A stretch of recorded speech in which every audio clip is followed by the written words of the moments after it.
Good afternoon, જણાવો વિપ્રોના numbers Q4 રજૂ થશે, કેવી અપેક્ષા બનતી દેખાઈ રહી છે?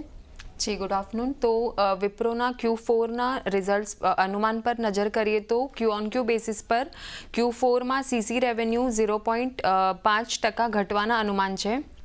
કંપનીએ -1%થી લઈને +1%નું ગાઈડન્સ આપ્યું હતું, તેમજ Q4માં માર્જિન્સ પણ ફ્લેટ રહેવાની અપેક્ષા છે, જ્યારે Q3માં આપણને માર્જિન 17.5% જોવા મળ્યા હતા, જે 12 ક્વાર્ટર્સની ઊંચાઈ પર હતા. કંપનીના Q1 FY26 માટે CC રેવન્યુ ગાઈડન્સ અલગ અલગ બ્રોકરેજીસ તરફથી આવતા જોવા મળ્યા છે. સૌથી પહેલાં કોટકની વાત કરીએ તો તેઓએ -0.5%થી +1.5%ના આપ્યા છે. નોવામાએ -1%થી +1%ના અને BNP પારિબાએ -2%થી 0% સુધીના અનુમાન આપતા જોવા મળ્યા છે. હવે ફોકસ ક્યાં રાખવાનું રહેશે તો FY26ના Q1 માટેના જે કંપની તરફથી ગાઈડન્સ આપવામાં આવશે તેના પર ફોકસ રાખવાનું રહેશે. કંપનીના ડિસ્ક્રિશનરી ખર્ચ એટલે કે જે એસેન્શિયલ્સ નથી તેવા ખર્ચ જે કંપની દ્વારા કરવામાં આવે છે તેના પર તેની સ્થિતિ પર ફોકસ રાખવાનું રહેશે. ત્યારબાદ કંપનીના ફાઇનાન્શિયલ્સ ખર્ચ પર નજર રાખવાની રહેશે અને કન્સલ્ટન્સી બિઝનેસ અને ડીલની માહિતી પર પણ નજર રાખવાની રહેશે. તો આ રીતે આપણને વિપ્રો પર અનુમાન બનતા દેખાઈ રહ્યા છે. જી, તો ખાસ કરીને એક નંબર્સ જે છે તે અહીંયાથી આપણને થોડા ઘણા મિશ્ર રહેતા જોવા મળી શકે છે. મેનેજમેન્ટની કમેન્ટ્રી પર ખાસ ફોકસ રહેશે. આભાર શ્રદ્ધા આપનો સમગ્ર માહિતી આપવા માટે.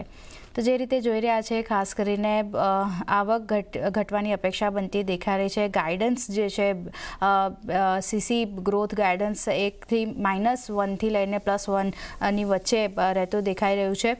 નીરવજી, IT સ્પેસ માટે એક વ્યૂ, કારણ કે આપણે જો TCSના નંબર્સ જોયા તે પણ અનુમાન મુજબ જ થોડા ઘણા આપણને નબળા રહેતા દેખાયા હતા. વિપ્રોના પરિણામ જુઓ તો ત્યાં પણ QQ બેઝિસ પર નંબર્સ જે છે તે થોડા ઘણા આપણને નબળા રહેતા જોવા મળી શકે છે.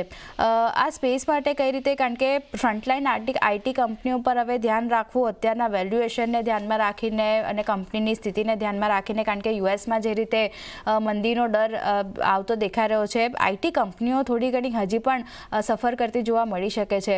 અહીંયા કઈ રીતે ફોકસ કરવું? Yes, definitely. જે ઇન્ડિયન IT સર્વિસીસ કંપનીઝ છે એમનો ઘણો બધો રેવન્યુ યુએસથી જ આવે છે. સો ક્લિયરલી આપણે હમણાં જોયું છે કે યુએસમાં જે આ ટેરિફ વોર ચાલી રહ્યું છે એન્ડ જે પ્રમાણે ઇમ્પ્લિમેન્ટ થયા છે, સો એના જે રેપરકશન્સ હશે એ આવતા સમયમાં આપણને જોવા મળશે. હેવિંગ સેડ દેટ, ઓલરેડી ઘણી બધી સંસ્થાઓ જે છે ત્યાં, જે મોટી મોટી ઓર્ગેનાઇઝેશન્સ છે, જે IT માટે જે સ્પેન્ડિંગ કરે છે એ લોકો, એમાં એમને થોડું કટ કરી નાખ્યું છે ઓલરેડી.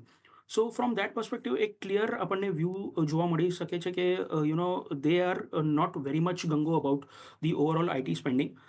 સો જે ડીલ્સ હોય છે, જે ઇન્ડિયન IT કંપનીઝને જે ડીલ મળે છે ક્વાર્ટર ઓન ક્વાર્ટર બેસિસ પર, એ પણ એમાં પણ આપણે થોડી નબળાશ જોઈ રહ્યા છે. સો સ્પેસિફિકલી જે ગાઈડન્સ મેનેજમેન્ટ હંમેશા ક્વાર્ટર ઓન ક્વાર્ટર બેસિસ પર જે ડિક્લેર કરે છે, એમાંથી પણ આપણને ક્લિયર કટ વ્યૂ મળશે કે the scenario is not very healthy. So અત્યાર માટે ડેફિનેટલી વેટ એન્ડ વોચ કરવું જોઈએ. Q4 નંબર્સ આવ્યા બાદ જ આપણે એક સ્ટાન્સ લેશું. હેવિંગ સેડ દેટ, વેલ્યુએશન્સ ઘણા રિઝનેબલ થઈ ચૂક્યા છે ઓવરઓલ IT સ્પેસ માટે, એસ્પેશિયલી અગર આપણે લાર્જ કેપ્સની વાત કરીએ.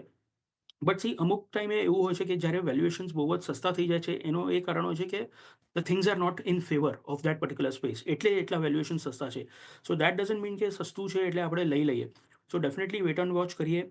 Q4ના નંબર્સ આવવા દો. સૌથી ઇમ્પોર્ટન્ટ રહેશે મેનેજમેન્ટ ગાઈડન્સ, કેમ કે એમને ખબર પડશે કે કયા હિસાબે ડીલ વિન્સ આગળ જઈને એમને દેખાઈ રહ્યું છે અને કયા પ્રમાણે એ ગાઈડન્સનો એક બેન્ડ આપી રહ્યા છે. અગર ડીલ વિન્સ નહીં હોય અને નબળાશ કોમેન્ટ્રી હશે તો પ્રોબેબલી અહીંયાથી હજી 5-7%નો આપણે ઘટાડો જોઈ શકીએ છીએ લાર્જ કેપ સ્પેસમાં પણ. So it is better to stay away from the space at this point in time and then will see after Q4 numbers. તો અત્યારે ખાસ કરીને IT સેક્ટરથી દૂર રહેવાની સલાહ બનતી દેખાઈ રહી છે. પરિણામ બાદ અને મેનેજમેન્ટની કમેન્ટ્રી કઈ રીતે આવે છે ત્યારબાદ એક ફોકસ કરવાનું રહેશે. પણ સોમિલજી, જુઓ, મિડ કેપ IT કંપનીની વાત કરી લઈએ તો ત્યાં પણ આજે એક અપસાઇડ બનતી દેખાઈ રહી છે, જેમાં Cyient, Tata Elxsi, Tata Tech, KPIT Tech જેવા કાઉન્ટર છે. જો ઓલમોસ્ટ 52 વીક હાઈથી આપણે જોઈએ તો આ બધા સ્ટોક 40થી 45% આપણને નીચે આવતા દેખાયા છે. હવે કઈ રીતે ધ્યાન રાખી રહ્યા છો મિડ કેપ IT સ્પેસમાં, કારણ કે અહીંયા ઘટાડે ખરીદારી કરવાની સલાહ બનતી દેખાઈ રહી છે, કઈ રીતે ધ્યાન રાખી રહ્યા છો? જેટલા પણ મિડ કેપ આઈટી સ્ટોક્સ છે એમાંથી આપણે લેટ્સ સે ટાટા એલેક્સીમાં આપણે વાત કરીએ અને એની અંદર અગર તમે જુઓ તો લો ટોપ લો બોટમ ફોર્મેશન છે. બહુ બધા સ્ટોક્સમાં હજી સુધી બહુ વીકનેસ દેખાય છે. In the short term definitely એક બાઉન્સ લાગે છે અને અહીંયાથી બાઉન્સ મને લાગે છે કે 20 ડેલી મૂવિંગ એવરેજ યા 40 ડેલી મૂવિંગ એવરેજ સુધી જઈ શકે છે. ફોર ટાટા એલેક્સી આજે એક હાયર ટોપ હાયર બોટમ ફોર્મેશન બનવાનું શરૂ થયું છે ઓન ધ આવરલી ચાર્ટ્સ. એટલે મને લાગે છે કે આ થોડુંક કન્ટિન્યુ રહેશે. Momentum indicators fresh buy side પર આવ્યા છે. એટલે આની અંદર જે ટાર્ગેટ્સ બને છે એ 5190 5200 ની આસપાસના ટાર્ગેટ્સ તમે પકડીને ચાલો in the very short term. પણ જ્યાં સુધી આ બધા સ્ટોક્સ 20 અને 40 ડેલી મૂવિંગ એવરેજની ઉપર ટ્રેડ કરવાના શરૂ ન થતા ત્યાં સુધી આની અંદર મીડિયમ ટર્મ આઉટલુકનો એક કોલ ન લેવાય. કેમ કે જે વીકનેસ છે ઓન ધ વીકલી ચાર્ટ્સ હજી સુધી આપણને હાયર ટોપ હાયર બોટમ ફોર્મેશન નથી અને હાયર ટાઈમ ફ્રેમમાં હજી સુધી વીકનેસ દેખાઈ રહી છે. એટલે આપણે વેટ એન્ડ વોચ કરવું in the medium term Outlook. In the short term Outlook short term traders માટે એક સારી ઓપોર્ચ્યુનિટી છે કે અહીંયાથી બાય કરીને ચાલવું અને પછી સ્ટોપ લોસ ટ્રેલ કરતા ચાલવા. વ્યૂ ખાસ કરીને ટાટા એલેક્સી માટે આપણને બનતો દેખાઈ રહ્યો છે. શોર્ટ ટર્મ માટે ખરીદારી અને સલામતી દેખાઈ રહી છે. 5190નો ટાર્ગેટ અહીંયા બનતો દેખાઈ શકે છે. તો ટાટા એલેક્સી માટે વ્યૂ પોઝિટિવ બની રહ્યો છે. ઇન્ટરગ્લોબ